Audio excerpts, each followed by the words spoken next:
Impulse turbine பற்றி பார்க்கலாம். So impulse டர்பைனில் பார்த்தீங்கன்னா பாய்லர்லேருந்து நமக்கு ஹை ப்ரெஷரில் ஸ்டீம் வருது.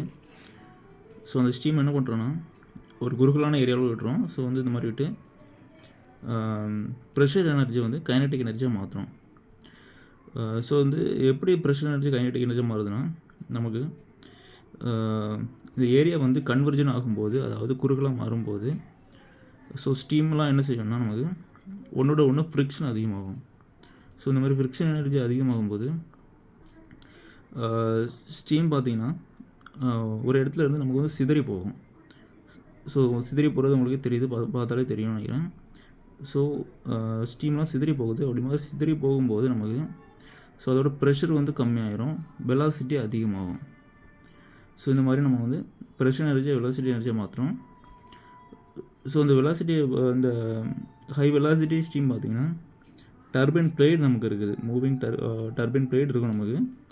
ஸோ அந்த டர்பைன் பிளேடை போய்ட்டு ஹை வெலாசிட்டியில் வந்து நமக்கு வந்து அடிக்குது, ஸ்ட்ரைக் ஆகுது. ஸோ இந்த ஹை வெலாசிட்டியில் வந்து நமக்கு இந்த மாதிரி ஸ்டீம் ஸ்ட்ரைக் ஆகுதுனால டர்பைன் பிளேட் வந்து ரன் ஆகுது. ஸோ டர்பைன் பிளேட் ரன் ஆகும்போது நமக்கு அந்த டர்பைன் பிளேட்டும் டர்பைன் பிளேட்டை ஷாஃப்ட்டோட கனெக்ட் பண்ணியிருப்போம். ஸோ இந்த ஷாஃப்ட் நமக்கு ஜெனரேட்டரோட கனெக்ட் பண்ணியிருப்போம். ஸோ இதை வச்சு நம்ம கரண்ட் ப்ரொடியூஸ் பண்ணுறோம். ஸோ இந்த இம்பல்ஸ் டர்பைனில் பார்த்திங்கன்னா வெலாசிட்டி ப்ரெஷர் வந்து நமக்கு வந்து அதை வச்சு தான் நம்ம வந்து அதை ரன் பண்ணுறோம். ஸோ வெலாசிட்டி ப்ரெஷர் வந்து இந்த மாதிரி இருக்குதுன்னு பார்க்கலாம். இது நாசில், நமக்கு இது நாசில், இது மூவிங் பிளேடு. ஸோ ஃபஸ்ட் நம்ம நாசிலில் ஹை வெலாசிட்டியில் ஸ்டீமை ஸ்ட்ரைக் பண்ண வைக்கிறோம். ஸோ ஹை வெலாசிட்டியில் பார்த்திங்கன்னா நமக்கு ஃபஸ்ட் ஸ்டார்டிங்கில் பாய்லர் ப்ரெஷர்லாம் இருக்குது, நான் ஃபஸ்ட்டு சொன்னது தான்.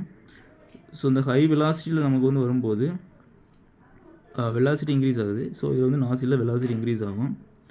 ஸோ அதே நேரத்தில் வெலாசிட்டி இன்க்ரீஸ் ஆகும்போது ப்ரெஷர் வந்து ட்ராப் ஆகுது. ஸோ அடுத்து பார்த்திங்கன்னா மூவிங் பிளேடு நமக்கு வந்து ஹை வெலாசிட்டியில் உள்ள ஸ்டீம் வந்து பிளேடை வந்து ஸ்ட்ரைக் பண்ணுது. ஸோ அந்த மாதிரி பண்ணும்போது நமக்கு பிளேடில் ஸ்டீம் பட பிளேடு என்ன செய்யணும்னா நமக்கு ஸ்டீமோட டைரெக்ஷனை சேஞ்ச் பண்ணும். ஸோ இந்த மாதிரி டைரெக்ஷன் சேஞ்ச் ஆகும்போது நமக்கு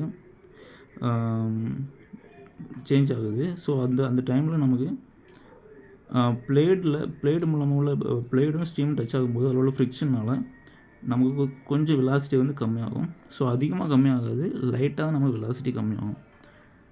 ஸோ அந்த டைமில் பார்த்திங்கன்னா நமக்கு ப்ரெஷர் வந்து கான்ஸ்டண்ட்டாக இருக்கும்.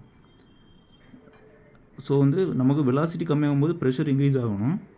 ஆனால் இதில் கான்செப்ட் பார்த்திங்கன்னா வெலாசிட்டி கம்மியாக தான் வந்து கம்மியாகுது. ஸோ அதனால் ப்ரெஷர் வந்து அந்தளவுக்கு ட்ராப் ஆகுது, ப்ரெஷர் வந்து கான்ஸ்டண்ட்டாகவே இருக்கும் கடைசி வரையும். ஸோ இதுதான் இம்பல்ஸ் டர்பைனோட வெலாசிட்டி ப்ரெஷர் டயக்ராம்.